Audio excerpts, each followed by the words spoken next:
తెలుగుదేశం పార్టీకి రావటానికి భార్యని అడ్డం పెట్టుకున్నాడు. ఆ రోజు భార్యని అడ్డం పెట్టుకొని ఆమె ఇంక తండ్రి దగ్గర అలిగి, నేను అన్నం తిన్ను మంచినీళ్ళు కూడా తాగను, నా భర్తను పార్టీలో తీసుకోవాల్సి. నిజానికి అప్పుడు తెలుగుదేశం పార్టీ స్థాపించినప్పుడు ఒక రూల్ ఉంది వాళ్ళకి. 256 సీట్లు గెలుచుకున్నారు. అదొక రికార్డు, విక్టరీ కాదు హిస్టరీ. అట్లాంటి గెలుపులో మరి నేను భాగస్వామి ఉన్నాను కదా. ఆ రోజు నన్ను వెంట పెట్టుకునే ఈ చంద్రబాబు రాలేదు, ఈ దగ్గుబాటి రాలేదు, కొడుకులు రాలేదు, ఎవరు రాలేదు కదా. మేమంది ఇద్దరమే కదా మొత్తం రాష్ట్రం, అప్పుడు ఉమ్మడి రాష్ట్రం ఆంధ్రప్రదేశ్ అంతా పర్యటించాము. ఈ ఉమ్మడి రాష్ట్ర పర్యటనలో మొత్తం లక్ష్మీపార్వతి ఎన్టీఆర్ గారికి అండగా నిలబడింది. అదే విధంగా అనేక ఉపన్యాసాలు చెప్పి ప్రజలను ఉత్తేజపరిచింది.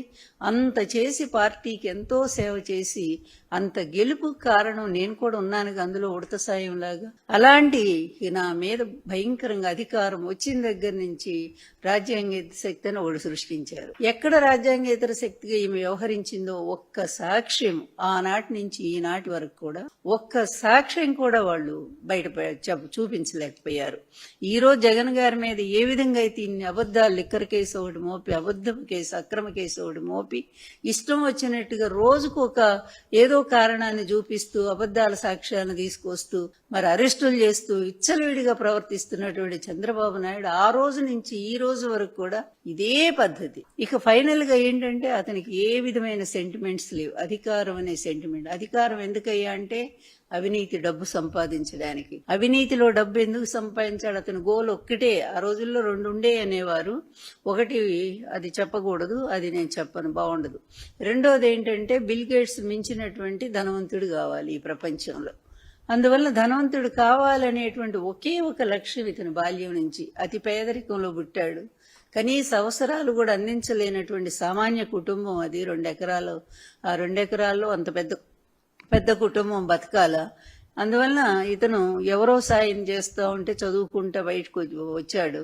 వచ్చినప్పుడు కూడా అక్కడ హాస్టల్లో, ఎక్కడ ఎస్వి యూనివర్సిటీలో అనేక కుల గొడవలు సృష్టించాడు. రెడ్లు, కమ్మ అంటూ ఈ మధ్య లేనిది కూడా అంతకుముందు ఏమీ లేవు. అట్లాంటి చోట ఇతని ప్రయోజనం కోసం ఇక ఆ స్టూడెంట్స్ ఇచ్చే డబ్బులతో తన పబ్బం గడుపుకుంటూ ఈ విధంగా ఒక కులతత్వాన్ని రెచ్చగొట్టి వాళ్ళ మధ్య గొడవలు పెట్టి ఈరోజు చూస్తున్నాం కదా మాదిగా మాల. ఈ రెండింటిని కూడా ఎవరు విడదీశారు? చంద్రబాబు నాయుడే కదా. కేవలం తన స్వార్థం కోసం ఇద్దరు అన్నలదమ్ముల్లా కలిసిమెలిసి ఉన్నటువంటి వాళ్ళిద్దరిని కూడా వర్గీకరణ పేరుతో విడదీసి పడేశాడు. ఈయన తర్వాత అసలు గోల్ పెట్టుకున్నాడుగా లక్ష్మీపార్వతిని నేను రావడంతో ఎన్టీఆర్ పదవికి ఎసురు పెట్టేశాడు. పెట్టిన తర్వాత అక్కడి నుంచి ఎన్టీఆర్ గారు కొంచెం మేలుకొని వాళ్ళ పార్టీని సస్పెండ్ చేశాడు. 5 మినిస్టర్లని చంద్రబాబు, అదే అశోక్ గజపతిరాజు. ఈ అశోక్ గజపతిరాజు కూడా ఇతన్ని మించిన అబద్ధాల కోరు, చాలా పెద్ద అబద్ధాల కోరు, మోసగాడు. అదేవిధంగా దేవేంద్ర గౌడ్, ఇంకొకళ్ళు ఉన్నారు మాధవరెడ్డి. ఇలా 5 పార్టీ నుంచి సస్పెండ్ చేశారు. చేసినా కూడా గవర్నర్ను కూడా కన్విన్స్ చేసుకుని ఆ రోజు ఎన్టీఆర్ చేసిన తర్వాత ఏ విధంగా యాక్సెప్ట్ చేస్తారండి వాళ్ళని ఈ పార్టీకి అధ్యక్షులుగా? కానీ చేసేసారు. అన్ని మేనేజ్ చేసుకోవటమే. అటు గవర్నర్ని, తర్వాత ఎలక్షన్ కమిషన్ని, ఇన్ని రకాలుగా. ఆ తర్వాత ఎన్టీఆర్ గారు అసలు ఆయన బ్రతికుండగా ఇంటికి పెద్ద, ఈ పార్టీ వ్యవస్థాపక అధ్యక్షుడు.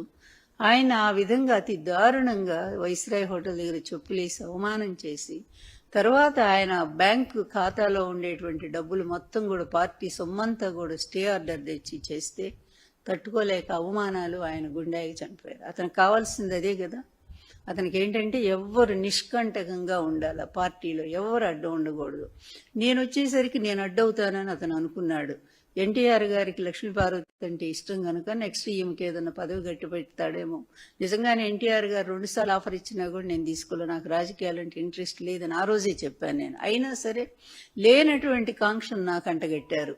ఈమె అధికారం కోసమే వచ్చింది, డబ్బు కోసమే వచ్చింది. ఆ 2 అబద్ధం అని చెప్పి కాలక్రమంలో అది కూడా అర్థమైపోయింది. ఈ 2 కూడా ఆమెకి ఇంట్రెస్ట్ లేదనేది.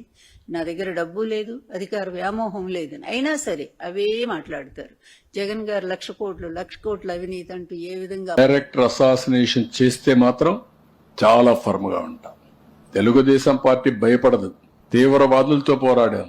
ముఠా నాయకుల్ని పూర్తిగా కంట్రోల్ చేశాం. మత విద్వేషాలు రెచ్చగొట్టే వాళ్ళని నియంత్రణ చేశాం. రౌడీలు లేకుండా చేశాం. ఇప్పుడు రౌడీలు, నేరస్తులు రాజకీయ ముసుగేసుకున్నారు. ముసుగు కూడా తీస్తాం. రౌడీలను రౌడీలుగానే చూస్తా, నేరస్తులను నేరస్తులుగానే చూస్తా. No question of compromise. ఒకరిద్దరు పోలీస్ ఆఫీసర్లు ఎక్కడగానే తప్పు చేసినా లేకుంటే లాలో చేపడితే మాత్రం అదే లాస్ట్ డే వాళ్ళకు కూడా. చాలా ఫర్మ్ గా ఉంటాం. లా అండ్ ఆర్డర్ మెయింటైన్ చేస్తేనే రాష్ట్రానికి పెట్టుబడులు వస్తాయి.